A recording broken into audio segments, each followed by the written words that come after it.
रात और दिन फिल्म का ये गाना बना आज के सदाबहार नगमे कार्यक्रम का आखिरी नगमा। अब दीजिए इस कार्यक्रम से इजाजत। सुनते रहिए देश की सुरीली धड़कन विविध भारती।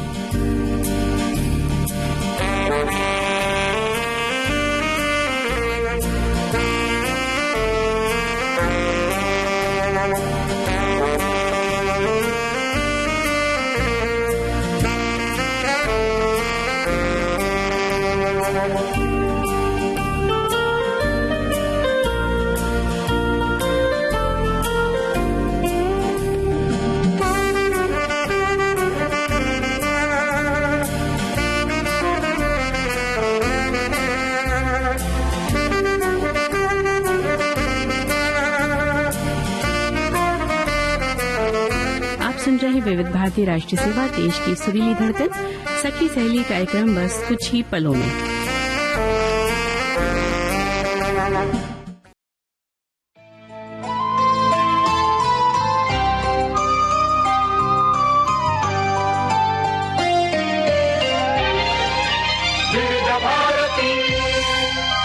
सखी सहेली सुनने वाली सभी सखियों को और सका भाइयों को मंजरी वर्मा का प्यार भरा नमस्कार। और आज हमारे साथ हैं आरती श्रीवास्तव। तो आरती, तुम्हें भी मेरा प्यार भरा नमस्कार। और तुम्हारी मुस्कान बता रही है कि आज तुम कुछ ना कुछ बिल्कुल मस्ती करने वाली हो जी। और मंजरी जी, मेरा भी नमस्कार आप स्वीकार कर लीजिए। मैंने आपका नमस्कार स्वीकार कर लिया है। और जितनी भी सखियां हैं, सखा हैं, सब सुन रहे हैं, हमें सारे श्रोता हमारा नमस्कार स्वीकार करें। आरती श्रीवास्तव का नमस्कार। बिल्कुल, बहुत अच्छा लगा। बहुत दिनों बाद मुलाकात होती है तो बड़ी खुशी भी होती है। और एक होता है कि आज चलो मिलकर हम लोग सहयोग की भावना से काम करेंगे। बिल्कुल, सहयोग होना चाहिए हर बात में, टीम वर्क जी काम करता है। और आरती, देखो ना, आजकल जब हम बाजार में जाते हैं तो हमें बहुत सारे फल दिखाई देते हैं, सीजनल फल जिसे कहते हैं। गर्मियों का मौसम है तो तरह तरह के फल दिखाई दे जाते हैं। जैसे आजकल तरबूज दिखाई देगा आपको। अरे बहुत मुझे पसंद है तरबूज। खरबूजा दिखाई देगा, संतरा दिखाई दे रहा है, लीची भी आ जाएगी मार्केट में। तो इस तरह के जो जूसी फल होते हैं तो इनसे हम बहुत सारी चीजें बना सकते हैं और ये सेहत के लिए भी फायदा करती हैं, है ना। तो मतलब एक इशारा दे दे के सारे विषयों को इस तरीके से, ये भी कला है, देखिए, है ना, ये भी कला है कि किस तरीके से हम अपने विषय की जानकारी अपने श्रोताओं तक, सखियों सखाओं तक पहुंचा सके। तो इस तरीके से आप उसमें से ढूंढ लीजिए कि हमारे आज के विषय क्या है। तुम एकदम पकड़ लिया मैंने, क्योंकि गर्मी का सीजन है तो सर पे आप पल्ला रख के जाइए। और आप पल्ला आप इसलिए मत रखिए कि कोई बुजुर्ग ना देखे या कुछ इस तरह से, बल्कि आप धूप से बचने के लिए सूरज से पर्दा कीजिए। थोड़ा पल्ला करके बाजार जाइए और वहाँ पे फल वगैरह देखेंगे आप, तो आपके अंदर एक भावना आएगी, सहयोग की भावना कि भाई ये फल लिया जाए तो कितने दामों पर लिया जाए। तो मोल भाव जिसे कहते हैं वो हम करने लग जाते हैं। तो वो भी आप करिए, लेकिन थोड़ा ध्यान से भी करिए कि भाई सामने वाले को भी नुकसान ना हो। और दुकान जो बेच रहा है वो तो अपना फायदा देखेगा ही, लेकिन हम थोड़ा सा मोल भाव करेंगे तो हमें भी फायदा होगा। और आपकी कला है, जैसे तुमने कहा कि हमने विषय समेट दिए हैं। और थोड़ा अगर आप देख रहे हैं कि किसी ने ठेले पे लगाया हुआ है, आप बड़े किसी दुकान में जा रहे हैं तब तो आप मोल भाव अच्छी तरीके से करिए। लेकिन अगर आप देख रहे हैं कोई ठेला है या वो धूप में खड़ा होके फल बेच रहा है तो आप ज्यादा मोल भाव ना करें तो ज्यादा अच्छा है, क्योंकि वो इतनी धूप में कड़ी मेहनत कर रहा है ना। तो हमें उसके बारे में भी सोचना चाहिए कि वो देखिए हमें धूप में निकलने में कितनी परेशानी हो रही है, जबकि वो इंसान सुबह से आया हुआ धूप में खड़ा होकर अपने परिवार के लिए काम कर रहा है, मेहनत कर रहा है, फल बेच रहा है। तो वहां पे ऐसी जगहों पे आप मोल भाव ना करें तो बेहतर होगा। तो देखो, तुमने बहुत अच्छी बात करी है। तो आज क्यों ना पहले हम विषय बता देते हैं कि जैसे हमने फलों की बात करी तो आप कुछ भी व्यंजन बता सकते हैं, जिसमें व्यंजन में हमने आज लिया है ठंडे ठंडे पेय पदार्थ, है ना। तो मतलब नाम सुन के ही लगता है कि थोड़ा ठंडक सी पड़ गई, इतनी गर्मी हो रही ना बाहर। और क्या विषय लिए बताओ जरा। और हमने ले रखा है, आज हम बात करेंगे साड़ियों के संसार के अंदर। जब हम चले जाएंगे तो उस संसार के अंदर हम बात करेंगे पटोला साड़ी की, जो कि गुजरात की है। क्या बात है, बड़ी खूबसूरत साड़ी होती है। तो इसके बारे में भी हम चर्चा कर ही रहे हैं। और शब्द हमारा, विचार आपके, यानी हम बात करेंगे सहयोग पर, और हमारे साथी और सखिया सहयोग के बारे में संदेश लिखकर भेजेंगे। और बहुत वो कितना सहयोग करते हैं अपने आसपास के लोगों का और बाकी किसी का भी, जो भी जरूरतमंद हो, या अपने घर में ही एक दूसरे का, जैसे कि हम लोग यहाँ पे सहयोग कर रहे हैं ना, अगर मंजरी जी ना हो तो ना मैं कुछ नहीं कर सकती, और मैं नहीं तो अगर सखी सहेली में सखी और सहेली दोनों होनी चाहिए ना। बिल्कुल, वही सहयोग तो सहयोग के बारे में हमारे साथियों ने बहुत सारे संदेश भी भेजे हैं आरती। और एक हमारा विषय है उफ, कपड़ों को धोना, सुखाना और तहाना। तो भाई ये तो बड़ा, इसके बारे में चर्चा उसी समय करेंगे तो मजा आएगा। इसमें अभी हम बस इतना कह सकते हैं, उफ उफ। तो आज एक और दिवस है, विश्व कला दिवस। इसके बारे में भी हम बातें करेंगे, लेकिन उससे पहले हम लोग एक थोड़ा सा गीत की ओर बढ़ जाते हैं। आरती, इतना प्यारा सा ये गीत था। तो गीत लिखने की भी एक कला होती है ना? कैसे? हर चीज में कला है, हर चीज में कला है, गीत लिखने में कला है, क्योंकि सुरों को, शब्दों को एक साथ बैठाना और लय के साथ लिखना, सोचना, वो भी कल्पना शक्ति के से एक विचार करना कि किस तरह से हम किस सीन को क्रिएट करके जो है किया गया है उसके हिसाब से मुझे गाना लिखना है, तो वो भी एक कला है। तो कला जो है वो असीमित है, उसकी कोई सीमा नहीं है। हर चीज में कला हमें दिखाई देती है। जैसे कि आंखों में काजल लगाने की भी एक कला होती है, बालों को बांधने की भी एक कला होती है, तरह तरह से। इसी तरह खाना बनाने की कला, कढ़ाई बिनाई सिलाई की, और पेंटिंग की कला, जो कि आज जिनके बारे में हम बात जा रहे हैं वो बहुत ही प्रसिद्ध व्यक्ति हैं, तो उनके बारे में हम बात करेंगे। बिल्कुल।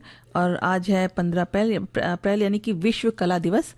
तो विश्व कला दिवस को आधिकारिक तौर पर वर्ष 2012 में यूनेस्को की सहयोगी संस्था अंतर्राष्ट्रीय कला संघ द्वारा घोषित किया गया था। इसका उद्देश्य था रचनात्मक गतिविधियों के प्रति जागरूकता को बढ़ाना और अभिव्यक्ति की स्वतंत्रता, सांस्कृतिक विविधता और सामाजिक विकास को बढ़ावा देने में कला की भूमिका को उजागर करना। बिल्कुल।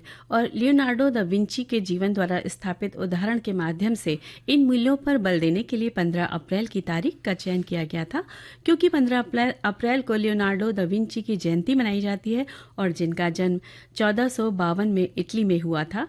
वे न केवल एक कुशल चित्रकार थे, बल्कि एक मूर्तिकार, वास्तुकार, वैज्ञानिक, आविष्कारक और विचारक भी थे। बिल्कुल।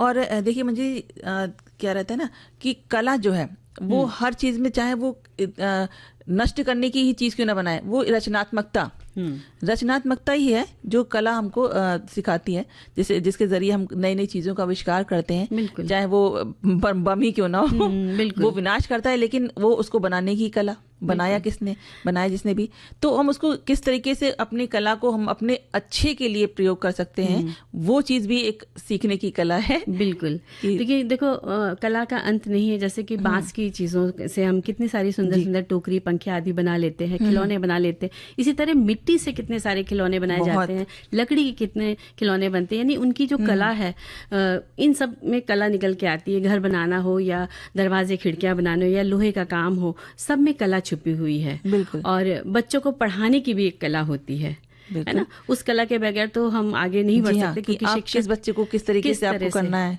बढ़ाते हैं, वो भी एक कला है। तो हमने ये बात तो करी कि कढ़ाई की है, पेंटिंग भी, पेंटिंग की बात जैसे करी, तो हमारे साथी भी लिखकर भेज रहे हैं कि प्रसिद्ध पेंटिंग उनकी बनाई मोनालिसा और द लास्ट सपर दुनिया की सबसे प्रसिद्ध पेंटिंगों में से एक है। और हमारे एक साथी लिखते हैं कि विश्व कला दिवस प्रत्येक वर्ष 15 अप्रैल को कलात्मक कृतियों और समाज के बीच संबंधों को सुदृढ़ करने, कलात्मक अभिव्यक्तियों की विविधता के प्रति जागरूकता बढ़ाने और सतत विकास के कलाकारों के योगदान को उजागर करने के लिए मनाया जाता है। आप सभी को विश्व कला दिवस की हार्दिक शुभकामनाएं। तो आप सभी को भी विश्व कला दिवस की शुभकामनाएं। और आरती, हमारे सुनने वाले सभी श्रोता भाई बहन किसी न किसी कला में पारंगत होंगे ही। लिखने की कला में तो है, क्योंकि वो इतना अच्छा लिखते हैं कि बस हमें लगता है कोई भी कमेंट हम छोड़े नहीं। जैसे एक हमारे श्रोता ने लिखा है कि कला दैनिक जीवन में मानसिक शांति, तनाव मुक्ति और भावनात्मक को, अपनी भावनाओं को व्यक्त करने का माध्यम बनती है। ये दिन हमें याद दिलाता है कि कला केवल गैलरी तक सीमित नहीं है, बल्कि ये हमारे जीवन का अभिन्न अंग है जो हमें इंसान होने का एहसास कराती है। हम अपने घर को पेंटिंग, हैंडीक्राफ्ट या क्रिएटिव वस्तुओं से सजा सकते हैं। बच्चों को ड्राइंग और क्राफ्ट के जरिए उनकी रचनात्मकता और सोचने की क्षमता बढ़ती है। बिल्कुल। और विश्व कला दिवस मुख्य रूप से कल के प्रचार प्रसार और कल की रचनात्मक यानी कि लिखकर भेज रहे हैं कि प्रसिद्ध पेंटिंग उनकी बनाई मोनालिसा और द लास्ट सपर दुनिया की सबसे प्रसिद्ध पेंटिंगों में से एक है। और हमारे एक साथी लिखते हैं कि विश्व कला दिवस प्रत्येक वर्ष 15 अप्रैल को कलात्मक कृतियों और समाज के बीच संबंधों को सुदृढ़ करने, कलात्मक अभिव्यक्तियों की विविधता के प्रति जागरूकता बढ़ाने और सतत विकास के कलाकारों के योगदान को उजागर करने के लिए मनाया जाता है। आप सभी को विश्व कला दिवस की हार्दिक शुभकामनाएं। तो आप सभी को भी विश्व कला दिवस की शुभकामनाएं। और आरती, हमारे सुनने वाले सभी श्रोता भाई बहन किसी न किसी कला में पारंगत बिल्कुल ही, लिखने की कला में तो है, क्योंकि वो इतना अच्छा लिखते हैं कि बस हमें लगता है कोई भी कमेंट हम छोड़े नहीं। जैसे एक हमारे श्रोता ने लिखा है कि कला दैनिक जीवन में मानसिक शांति, तनाव मुक्ति और भावनात्मक को अपनी भावनाओं को व्यक्त करने का माध्यम बनती है। ये दिन हमें याद दिलाता है कि कला केवल गैलरी तक सीमित नहीं है, बल्कि ये हमारे जीवन का अभिन्न अंग है जो हमें इंसान होने का एहसास कराती है। हम अपने घर को पेंटिंग, हैंडीक्राफ्ट या क्रिएटिव वस्तुओं से सजा सकते हैं। बच्चों को ड्राइंग और क्राफ्ट के जरिए उनकी रचनात्मकता और सोचने की क्षमता बढ़ती है। बिल्कुल।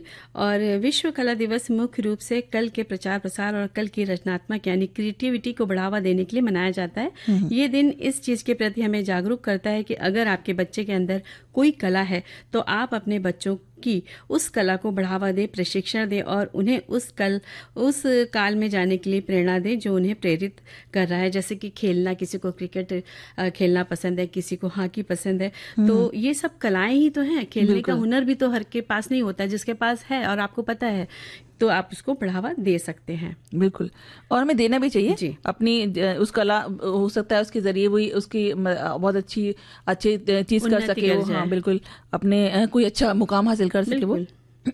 और साथ ही हमारे एक श्रोता हैं जो लिखते हैं कि ये दिन हर साल 15 अप्रैल को मनाया जाता है, जैसे कि हमने बताया था। और इसमें इसकी घोषणा जो थी वो कला संघ ने IAA की आम सभा में की थी। और वही सारी चीजें लिखी हुई इन्होंने भी जो हमने अभी बात करी जिसके बारे में। तो कहते हैं कि एक और हमारे साथी लिखते हैं कि विश्व कला दिवस हर इंसान में कुछ ना कुछ अपनी कला का एक हुनर लगभग लोगों में हुआ करता है। तो जैसे भी कला जिसके पास होती है उसे कलात्मक ढंग से उस कला को प्रदर्शित करते रहना चाहिए, जिससे हर सभी को कला का एक तरह से बढ़ावा मिल सके। कला तो कला ही होती है, चाहे कैसी भी हो, और इसके फायदे भी बहुत हैं। खुद को एक सकारात्मक सोच मिलती है, तन्हाई दूर होती है, मन को सुकून मिलता है। और इस कारण तो किसी ने कहा है कि कला को कभी भी व्यर्थ नहीं गंवाना चाहिए। बहुत सुंदर सी बात लिखी। अगर आप छोटे से बच्चे को कुछ ना कुछ शुरू से ही जब वो सीखने की उम्र में आ जाए तो आप चाहे उसको तबला सिखाइए, चाहे बांसुरी सिखाइए, चाहे उसको कैसियो बजाना सिखाइए, लेकिन एक कला में आप उसको डालिए जरूर, जिससे बच्चों का मन भटकता नहीं। बहुत से बच्चे होते हैं जिनको कुछ ना कुछ बनाने में बहुत आनंद आता है। तो देखिए वो किस चीज की तरफ जा रहा है बच्चा, तो उसको उस चीज की तरफ, उस कला की, कला हर चीज में है ना, चाहे आप पढ़ाई को लेकर करें, चाहे वो किसी भी चीज के लिए दिखाए, जैसे कि अगर वो कुछ क्राफ्ट का सामान बना रहा है तो उसमें भी होता है। तो जो भी चीज करना चाहे उसको करने दीजिए। तो आरती, तुम्हें किस कला में ज्यादा रुचि है? अभी फिलहाल मुझे गीत सुनने में रुचि है। यानी तुम्हें गीत लिखना भी पसंद है लगता है। बिल्कुल। चलो सुनते हैं गीत। तो भाई देखो कितना प्यारा सा गीत था कि हम तुम्हारे लिए तुम हमारे लिए। वाकई में हम दोनों एक साथ हैं, सखी सहेली में, तो कुछ ना कुछ बातें तो होंगी। देखो आज पटोला साड़ी का विषय तुम लेकर आई, बहुत सुंदर है। साड़ियों का संसार भी बहुत अनूठा होता है और सबके ऊपर साड़ी सुंदर दिखती भी है। बिल्कुल, साड़ी में एकदम ही रूप निखर जाता है। बिल्कुल निखर जाता है। तो बताओ भी साड़ी के बारे में क्या क्या तुम बताने वाली हो आज? अच्छा, बहुत ही पुरानी और बहुत कीमती साड़ी है पटोला साड़ी, और जो गुजरात के सुरेंद्रनगर और साबरकांठा जिलों में बनती है। इसका इतिहास और महत्व दोनों ही जानकर इसे खरीदने और सहेजने की इच्छा बढ़ जाती है। पटोला साड़ी का निर्माण तकनीकी द्वि इक्कत यानी डबल इक्कत सिल्क बुनाई पर आधारित है, और ये कला भारत में लगभग 12वीं-14वीं शताब्दी से प्रचलित रही है। इसे विशेष रूप से जैन और हिंदू परिवारों में शादी और धार्मिक मौकों पर पहना जाता था। बिल्कुल, और गुजरात के साबरकांठा और वधवण क्षेत्र के कारीगरों ने इसे मुख्य रूप से विकसित किया। पटोला बुनाई में कपड़े के दोनों छोर, लंबाई और चौड़ाई पर धागों को पहले रंगा जाता है और फिर जटिल पैटर्न बनाए जाते हैं। पटोला साड़ियां राजघरानों और अमीर परिवारों में सम्मान और वैभव का प्रतीक मानी जाती थीं। 18वीं और 19वीं शताब्दी में गुजरात और महाराष्ट्र के व्यापारी इसे इंडोनेशियाई व्यापार के माध्यम से दक्षिण पूर्व एशिया तक ले गए। पटोला साड़ियां आज भी संग्रहणीय और निवेश योग्य वस्त्र मानी जाती हैं। बिल्कुल। इनमें इनकी बनाने की जो प्रक्रिया है वो धागों पर पहले रंगाई और पैटर्न तय करना होता है, जैसे कि फूल, पत्ते, ज्यामितीय आकृतियां, और फिर लाल, हरा, नीला और सोने जैसी रंगतें इसकी खूबसूरती में चार चांद लगा देते हैं। हाथ से बुनाई और समय लेने के कारण इनकी कीमत थोड़ी ज्यादा होती है, जो इसमें की गई मेहनत की वजह से होती है। एक पटोला साड़ी बनाने में लगभग 6 से 12 महीने लग सकते हैं। इसे पहनना केवल फैशन ही नहीं है, बल्कि सामाजिक और सांस्कृतिक प्रतीक भी माना जाता है।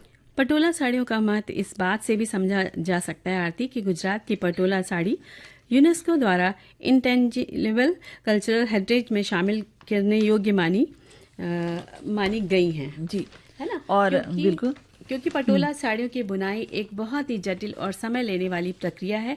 इसे बनाते समय सबसे पहले कागज पर साड़ी का पूरा पैटर्न बनाया जाता है। पैटर्न फूल, पत्ते, ज्यामितीय आकृतियां या पारंपरिक प्रतीक भी हो सकती हैं। जी, और फिर डबल इकट्ठ होने के कारण लंबाई और चौड़ाई दोनों में पैटर्न को सही तरीके से फिट करना होता है। पटोला में 2 प्रकार के धागे होते हैं, एक तो वार्प लंबवत धागे और वेफ्ट यानी कि क्षैतिज धागे। इन दोनों धागों को पहले रंगा जाता है और फिर पैटर्न के अनुसार बांधा जाता है। पैटर्न सिर्फ एक तरफ नहीं होता, बल्कि दोनों धागों पर पहले से ही निर्धारित होता है। इसका मतलब है कि साड़ी बुनने के बाद पैटर्न बिल्कुल सही जगह पर दिखाई दे। बिल्कुल। और पैटर्न की जगहों को बांधने के लिए रेशमी धागे पर गांठें बनाई जाती हैं। साथ ही बांधने के बाद धागों को अलग अलग रंग में डुबोया जाता है। ये प्रक्रिया कई बार दोहराई जाती है ताकि कई रंगों वाला पैटर्न उभर सके। बुनाई में चूड़ीदार ताना बाना की तकनीक अपनाई जाती है। बुनकर पैटर्न को पूरी तरह से साड़ी में उतारा जाता है। साड़ी तैयार होने का ये सबसे लंबा और जटिल हिस्सा है। इसके बाद साड़ी के किनारों को संभाला और सिलाई की जाती है।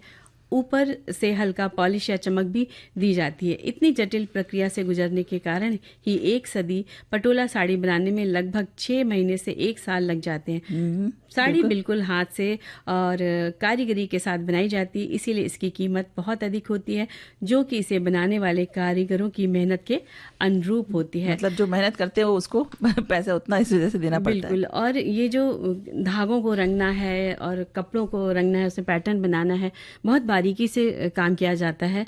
और जैसे कि टाई एंड डाई में कपड़ों को बांध करके रंगते हैं, तो उसको में भी ध्यान रखा जाता है कि कितनी गांठ हमें कैसे मजबूत बांधनी है और कौन से कलर हमें डालने हैं, और एक कलर को पक्का करने के लिए भी डाला जाता है। तो वो सब चीज़ें बहुत शिक्षा के द्वारा, बहुत लगन मेहनत के द्वारा ही सीख करके हमारे कारीगर करते हैं। तो वही पटोला साड़ी आप अपनी अलमारी में देखिए, मेरे ख्याल से बहुत लोगों के पास मेहनत से बनी है ना। तो चलो एक गीत सुन लेते हैं। तो आरती देखो, हमारे साथियों ने भी संदेश लिखकर भेजे। लिखते हैं कि पर्यावरण के अनुकूल आकर्षण से भरपूर जूट पटोला साड़ी बुनाई तकनीक को खूबसूरती से अपनाकर बेहतरीन पटोला साड़ी डिजाइन तैयार करती है। इस प्रकार की पटोला साड़ी एक टिकाऊ विकल्प है जो पारंपरिक सुंदरता का परिचय देती है और उन लोगों के लिए एकदम सही है जो अपने फैशन विकल्पों में परंपरा और पर्यावरण जागरूकता का अनूठा मिश्रण चाहते हैं। बिल्कुल। और एक और श्रोता जो लिखते हैं कि आज गुजरात के पटोला की बात होने वाली है। इससे जुड़ी बात करूं तो ये गुजरात के पाटन शहर के पटोला ज्यादा ख्याति प्राप्त है। इससे जुड़ा एक पारंपरिक गुजराती लोकगीत भी है जो आशा भोसले जी की आवाज में है। छैला जीरे पाटन थी पटोला मोंघा लाव जो एमा रूढ़ा रे मुरलिया चित्रा वजों रे। ये पटोला बड़े महंगे होते हैं, रुपया 60,000 से लेकर 3 लाख तक, जो खास कर शादी ब्याह के मौके पर पहना जाता है। क्या गजब का गीत भी लिख दिया। बिल्कुल, बहुत से अच्छे से संदेश लेकर सबने भेजे हैं। लेकिन आरती अभी समय हो चला है अंतराल का, तो मिलते हैं अंतराल के बाद।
अंतराल के बाद एक बार फिर सभी का स्वागत करते हैं और सखी सहेली में जी सखी सहेली में कार्यक्रम चल रहा है सखी सहेली और हम हैं मंजरी वर्मा और हमारे साथ है आरती श्रीवास्तव। बिल्कुल। तो देखो, सहयोग की जो भावना होती है वो हर इंसान में ही होती है। बिल्कुल। कुछ बिल्कुल दिल से सहयोग करते हैं और कुछ थोड़ा सा सहयोग करते हैं, थोड़ा सा कुछ लोग दिखावे के लिए भी सहयोग करते हैं। तो मुझे लगता है कि जो दिल से सहयोग किया जाता है वो बड़ा खास होता है। और पहचान तो देखो हर कोई व्यक्ति लेता ही कि कौन हमारे लिए दिल से कर रहा है, सहयोग दिल से कर रहा है, कौन सिर्फ दिखावटी तौर पे कर रहा है। तो सहयोग जो है हर उम्र में, हर समय, हर वक्त, शायद सुख दुख की बात हो, है ना, तो हर समय अगर आप किसी का भी सहयोग करते हैं, जरूरत पर उसका सहयोग करते हैं, तो बहुत बड़ी बात हो जाती है उसके लिए। वो इंसान तो हमें याद रखता है, ये हमें सुकून मिलता है, शांति मिलती है कि चलो हमने एक अच्छा काम किया आज। बिल्कुल। तो वो बहुत जरूरी है। बिल्कुल। जैसे कि काम हम लोग मिल बांट के करते हैं, घरों में भी देखो सहयोग होता है कि भाई अगर खाना बनना है तो किसी ने सब्जी काट दी, किसी ने आटा लगा दिया, किसी ने बना दिया, किसी ने परोस दिया। तो ये भी एक हम घर परिवार से ही सहयोग की भावना को लेकर आगे बढ़ते हैं और वहीं से हम सब कुछ सीखते भी हैं। बिल्कुल। तो सहयोग जो है, हमारे साथी लिखते हैं कि सहयोग मानव जीवन की नींव है। हमें हमेशा सहयोग की भावना को बढ़ावा देना चाहिए और दूसरों की मदद के लिए तत्पर रहना चाहिए। सहयोग से व्यक्ति में सहिष्णुता, समझदारी और धैर्य जैसे गुण विकसित होते हैं। ये हमें दूसरों की भावनाओं का सम्मान करना सिखाता है और सामाजिक बंधनों को मजबूत करता है। इसलिए जीवन के हर क्षेत्र में सहयोग की आवश्यकता होती है, चाहे वो परिवार हो, स्कूल हो या कार्यस्थल। बिल्कुल। एक और श्रोता जो लिखते हैं कि सहयोग का दूसरा शब्द जो है वो सहायता है, मदद, साथ, भागीदारी या समन्वय है और टीम वर्क है। जब हम किसी काम को पूरा करने में मदद करते हैं या मिलकर कोई लक्ष्य हासिल करते हैं तो उसे सहयोग कहा जाता है। घर परिवार समाज के सभी मिलजुल कर और सहयोग से ही चलते हैं। हमारी सखी सहेलियां द्वारा प्रोग्राम सखी सहेली भी सहेलियों और तकनीकी सहयोगियों के सहयोग से ही हम तक पहुंच रहा है। बहुत ही बढ़िया बात कही इन्होंने। बिल्कुल। कहीं भी जो भी, चाहे स्कूल हो, चाहे ऑफिस हो, चाहे कोई फैक्ट्री हो, उसमें सबका सहयोग ही होता है, तभी वो व्यक्ति वहां पे तरक्की कर पाता है। और देश का नाम तभी रोशन होता है जब सहयोग की भावना मिलके काम करते हैं, मिलके काम करने की। और हमारी एक सखी लिखती है कि बहेलिया ने दाने डालकर जाल बिछा दिया। लालच में आकर अनेक पंछी उसमें फंस गए, लेकिन फिर भी एक ही समय एक साथ जाल को लेकर उड़ान भरने से वो शिकारी से दूर सुरक्षित स्थान पर जा पहुंचे। इसे कहते हैं सहयोग। दो या अधिक व्यक्ति, समूह या संस्था समान हेतु से प्रेरित लक्ष्य प्राप्त करने के लिए काम करते हैं। इस प्रयास में ज्ञान, संसाधन और कौशल्य को साझा किया जाता है। जिससे व्यक्तिगत काम की तुलना में बेहतरीन परिणाम मिल जाते हैं। सामंजस्य, आपसी सहकार की नींव पर ही समाज के विकास और उन्नति की इमारत खड़ी हो जाती है। पूरी सखी सहेली परिवार का सहयोग यूं ही चलता रहे, सभी को हर्षित करता रहे, यही शुभकामनाएं रखते हैं। बहुत अच्छी सी कहानी का भी हम लोगों ने सुनी भी है ये कहानी कि कैसे बहेलिए के जाल से बचने के लिए पक्षी लेके उड़ जाते हैं जाल। तो सहयोग हर जगह हर समय रहना चाहिए। बिल्कुल। और एक श्रोता है जो लिखते हैं कि बरसों पहले बचपन में हम देखते थे गांव में लोग सहयोग से हर काम करते थे। लेबर का कोई खर्च नहीं होता था, 2-4 घर मिलकर सभी काम कर लेते थे और खुश थे। आज वो नज़ारा लुप्त हो गया है, क्योंकि ना वो चीज़ अब नहीं देखने को मिलती है ना, क्योंकि हम आजकल ना अपने उसमें घरों में कैद हो गए हैं। और गाँव में हाँ फिर भी अभी आज दिखती है। देखो उस समय क्या होता था, सब लोग एक साथ परिवार में रहते थे, बहुत सारे लोग रहते थे। तो शादी ब्याह हो, कोई उत्सव, कोई मांगलिक कार्य हो या सुख दुख का कोई भी काम हो, तो सब लोग इकट्ठे हो जाते थे। पूरा मोहल्ला भी इकट्ठा हो जाता था और काम पता नहीं चलता था कैसे हो गया, कुछ पता नहीं चलता। और आजकल तो जैसे कि शादी ब्याह की बात करें तो सब चीज होटल में बुक हो जाती है, लेकिन जो मेन जिसके यहाँ शादी होती है, प्रमुख होता है, वो एक पैर से भागता रहता है पूरा इंतजाम देखने के चक्कर में। तो अगर आप वहां पर भी इतने इंतजाम होने के बाद भी आप अगर वहां पर भी उसके साथ खड़े हो जाएं कि मुझे भी कुछ बताइए, मैं भी आपके साथ कुछ काम हाथ बटा लेता हूँ, चाहे किसको किस रूम में पहुंचाना है वो वाली लिस्ट दे दीजिए। तो इस तरीके सहयोग की भावना यहाँ पर भी बहुत जरूरी होती है। और इसकी वजह ये एक बहुत अच्छी चीज भी थी, क्योंकि ना इससे किसी को टेंशन नहीं होती थी, कोई तनाव की परेशानी नहीं, कुछ नहीं, सब मिलजुल कर खुश रहते थे। बिल्कुल, बहुत अच्छा लगता था। और हमारे साथी लिखते हैं सहयोग का अर्थ है एक दूसरे का साथ देना, बिना किसी स्वार्थ के मदद करना और मुश्किल समय में किसी के काम आना। इंसान अकेले बहुत कुछ कर सकता है, लेकिन मिलकर वो असंभव को भी संभव बना देता है। जब परिवार में सहयोग होता है तो घर में शांति खुशहाली बनी रहती है। समाज में सहयोग हो तो हर समस्या का हल आसान हो जाता है। यही कारण है कि एकता में शक्ति है। जैसी कहावतें सहयोग की अहमियत को दर्शाती हैं। सहयोग हमें सिखाता है कि हम केवल अपने ही लिए नहीं बल्कि दूसरों के लिए भी सोचें। ये भावना रिश्तों को मजबूत बनाती है और इंसान को सच्चा इंसान बनाती है। जहाँ सहयोग होता है वहाँ सफलता अपने आप रास्ता ढूंढ लेती है। बिल्कुल। और एक और श्रोता जो लिखते हैं, सहयोग व्यक्तियों और समूहों के बीच संबंधों को मजबूत करता है। जब लोग एक साझा लक्ष्य की ओर मिलकर काम करते हैं तो विश्वास और आपसी सम्मान का निर्माण होता है, जिससे मजबूत रिश्ते बनते हैं। समुदाय की ये भावना व्यक्तिगत संतुष्टि और समाज के समग्र कल्याण के लिए बहुत महत्वपूर्ण है। तो आरती एक गीत सुन लेते हैं, फिर आगे बढ़ते हैं। बिल्कुल। लेकिन अब बहुत जगह तो गर्मी पड़ रही है, गर्म हवाएं चल रही है, लेकिन इसीलिए इस गाने को सुनकर ना थोड़ा सा ठंडक का एहसास हो गया। बिल्कुल, ये गाना इसीलिए बजाया कि आप लोग को थोड़ा तो एहसास हो ठंडक का। तो हमारी तरफ से ये भी एक सहयोग है। तो आप बताइए क्या संदेश पढ़ने वाली है। एक श्रोता ने लिखकर भेजा है कि सहयोग का सीधा साधा मतलब है मैं से हम की तरफ बढ़ना। ये मानना कि सहयोग लेने या देने से कोई भी कार्य को कम समय में और बिना थकान के पूरा किया जा सकता है। जो कार्य हफ्तों में पूरा होता था वो 1 या 2 दिन में ही पूरा हो सकता है। सहयोग से तनाव तो कम होता ही है, बल्कि सहयोग देने वाले की सोच और उसके नजरिए से उसके कार्य में अगर कोई कमी रहती है तो उसका भी पता चल जाता है, जिसे दूर करके उस कार्य के परिणाम को और भी अच्छा बनाया जा सकता है। जब लोग एक दूसरे के सहयोग के लिए खड़े होते हैं तो धर्म जाति समाज से परे हटकर एक दूसरे के और भी करीब आ जाते हैं, जिससे सामाजिक सौहार्द और आपसी रिश्ते मजबूत होते हैं। इसलिए सहयोग करने में जरा भी झिझकना नहीं चाहिए। बिल्कुल। और एक हमारे साथी लिखते हैं, सहयोग के बारे में अगर विचार करना है तो हमें गूगल का सहयोग लेना पड़ता है। सहयोग जिसमें 2 शब्दों का सहयोग है, इसे हम सहकार भी कह सकते हैं। जो 2 से अधिक व्यक्ति मिलकर काम करते हैं उसे सहकारी कार्य कहा जाता है। खासकर छोटे छोटे गाँव में सहकारी मंडलियां भी होती है जो जरूरतमंद लोगों को ज्ञान कौशल और संसाधन प्रदान करने का कार्य करती हैं। साथ में समाज उपयोगी योजनाओं के बारे में भी जानकारी देती हैं। और इसी तरह हमारे एक साथी और लिखते हैं कि मनुष्य एक सामाजिक प्राणी है और हम जिस समाज में रहते हैं वहाँ सहयोग का महत्व है। बिना सहयोग के हम सरवाइव नहीं कर सकते, चाहे वो किसी भी तरह का कार्य हो, चाहे घर हो या बाहर। हमें दूसरों के साथ सहयोग करना ही चाहिए, क्योंकि जब किसी का साथ नहीं देंगे तो जब हमें जरूरत होगी तो हमारा साथ भी कोई नहीं देगा। मानवीय आवश्यकताओं की पूर्ति सहयोग के बिना संभव नहीं है। बहुत अच्छी सी बात लिखकर भेजिए। और आरती, तुम एक कोई और संदेश भी पढ़ने वाली थी। तो वो एक श्रोता है जो लिखते हैं कि सहयोग वो प्रक्रिया है जिसमें लोग किसी काम को पूरा करने या साझा लक्ष्य को प्राप्त करने के लिए मिलकर काम करते हैं। ये एक ऐसी रणनीति है जिसे किसी भी कार्यस्थल और किसी भी क्षेत्र में लागू किया जा सकता है, जो नवाचार को बढ़ावा देने वाले वातावरण में समान भागीदारी और दक्षता को प्रोत्साहित करती है। सहयोग में बेहतर परिणाम प्राप्त करने और समस्याओं को हल करने के विचारों, ज्ञान और संसाधनों को साझा करना शामिल है। बिल्कुल। तो सहयोग की बहुत अच्छे से सभी ने संदेश भेजे हैं। लेकिन हमारा एक सहयोग और बनता है कि इस गर्मी में जो मौसम है उसमें कुछ ऐसा पिया जाए ठंडा ठंडा सा जो बहुत ही सुकून दे।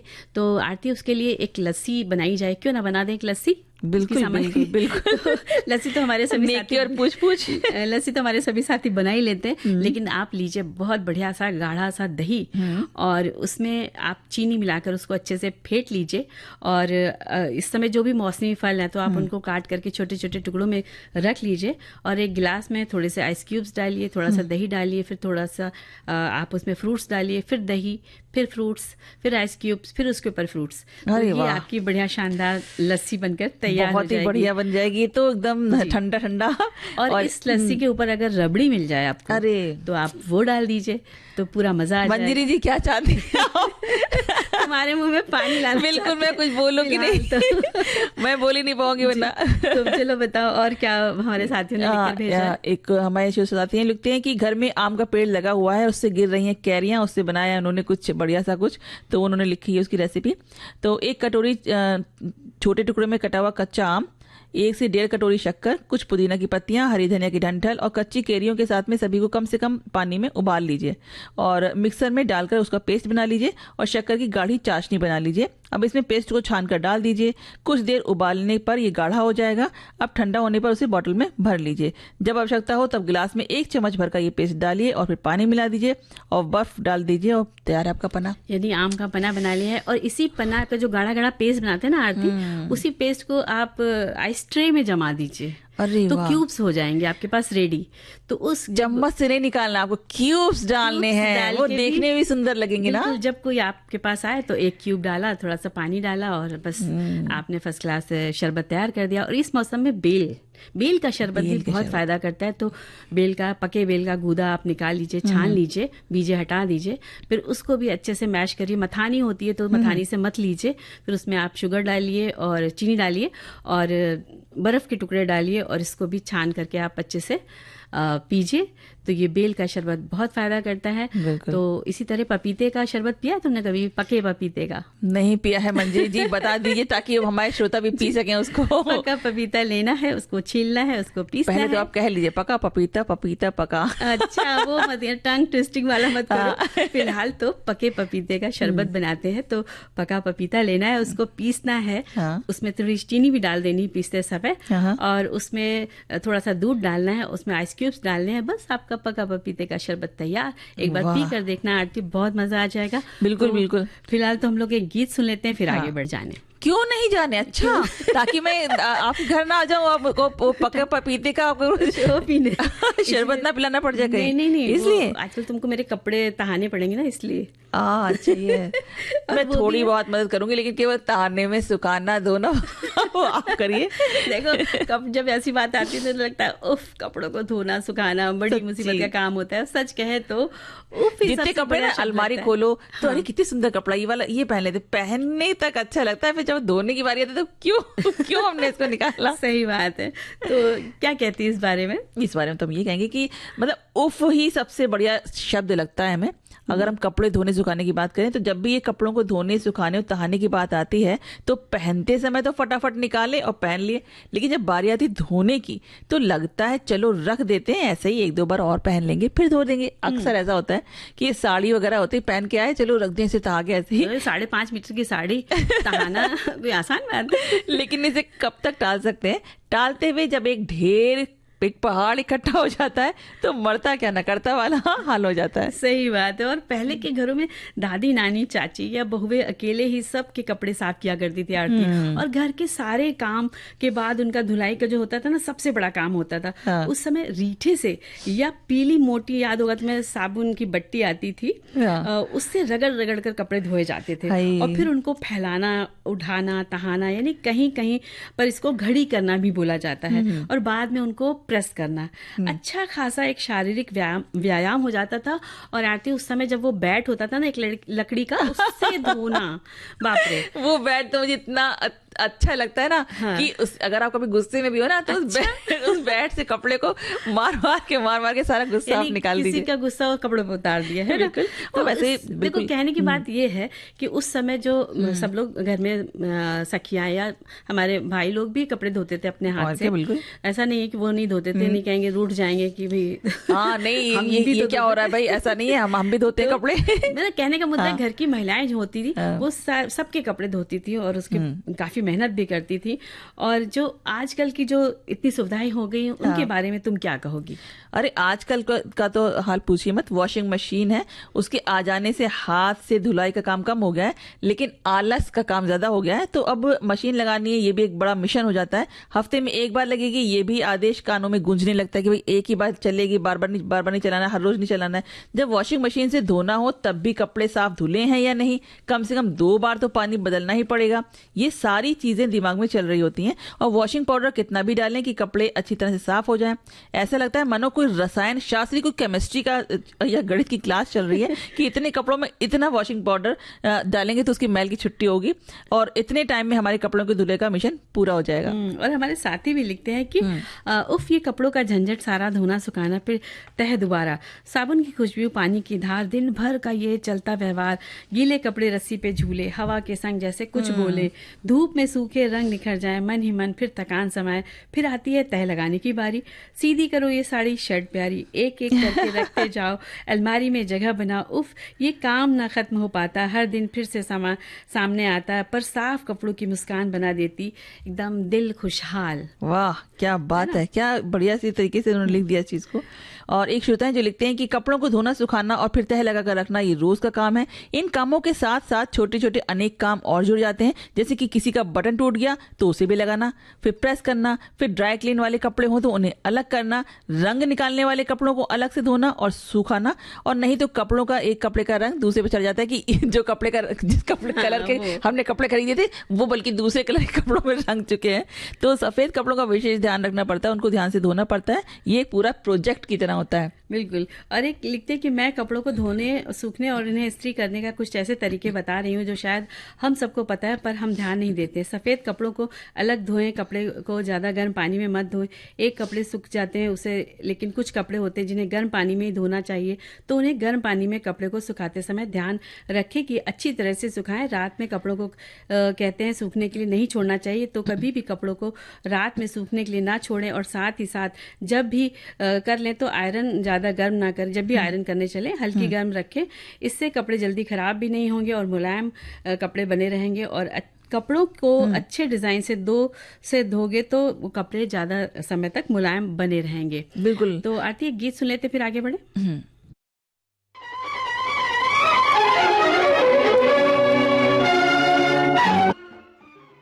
रात और दिन फिल्म का ये गाना बना आज के सदाबहार नगमे कार्यक्रम का आखिरी नगमा। अब दीजिए इस कार्यक्रम से इजाजत, सुनते रहिए देश की सुरीली धड़कन विविध भारती। तो आरती देखो बातें करते करते समय का पता ही नहीं चला, तुम कुछ और देख रही हो। हाँ, एक श्रोता ने जो कमेंट लिखा है वो ले लेते हैं। उन्होंने लिखा है कि उफ कपड़ों को धोना, सुखाना और तहाना, ये दर्द दबा जाके उभरता है जब सफाई सेविका छुट्टी पर हो, जो या तो फिर मशीन आपकी जो है वो खराब हो जाए। मेरे लिए तो सही में बहुत मुश्किल हो जाता है कपड़े मशीन में धुल जाने के बाद सुखाना और सुखाने के बाद तह करके अलमारी तक पहुंचाना। सही में मेरे लिए बहुत बड़ा सिरदर्द है। खैर मन की हो ना हो, हाल में कपड़े धोने का काम करना ही पड़ता है। बिल्कुल। अब देखो समय समाप्ति की ओर है, तो सभी अब एक दूसरे का घर में सहयोग करें और ठंडे ठंडे पेय पदार्थ जो हमने बताए हैं वो पिए और पिलाएं भी। और सखी सहेली कार्यक्रम से लेते हैं विदा, तो सभी को मंजरी वर्मा और आतिश श्रीवास्तव का नमस्कार।